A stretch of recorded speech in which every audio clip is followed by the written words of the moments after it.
صلى الله عليه وسلم وشر الأمور محدثاتها وكل محدثة بدعة وكل بدعة ضلالة وكل ضلالة في النار. رب اشرح لي صدري ويسر لي أمري واحلل عقدة من لساني يفقه قولي.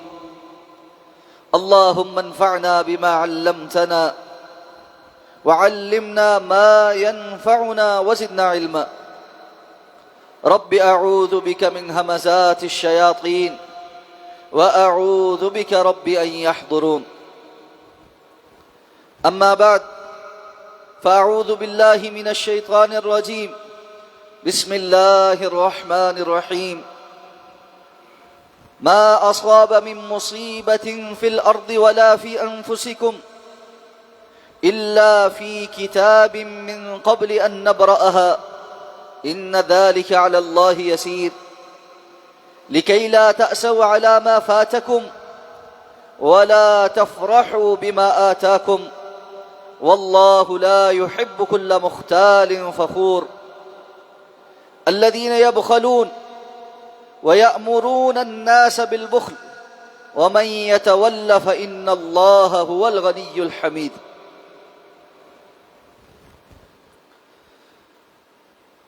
ستائیسواں پارہ سورہ الحدید کی تفسیر پر خطبات جمعۃ المبارک میں ہماری گفتگو کا سلسلہ جاری ہے.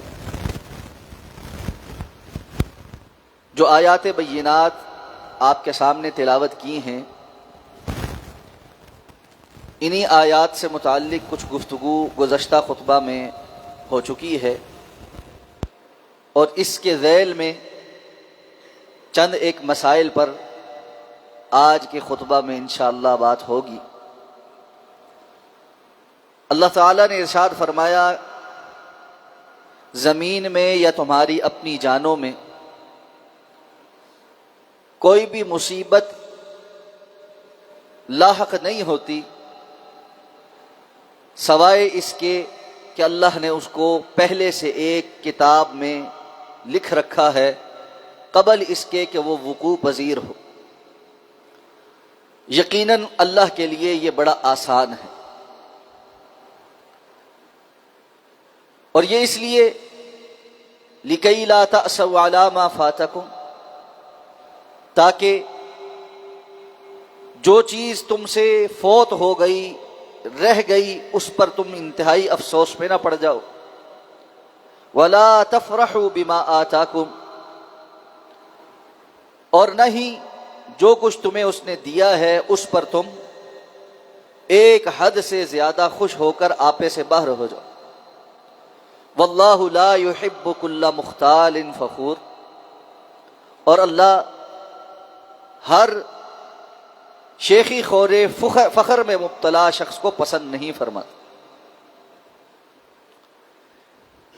ان آیات بینات سے متعلق تفصیلاً ایمانیات میں سے تقدیر پر ایمان لانے کے حوالے سے گفتگو ہوئی. اچھی اور بری تقدیر پر ایمان لانا اور تقدیر کا اللہ کے علم سابق شامل اور کامل ہونے کا بیان، اور اس کے نتیجے میں بندہ مومن کا طرز عمل، اس پر ہماری تفصیلاً بات گزشتہ خطبہ میں ہو چکی ہے. اسی طرح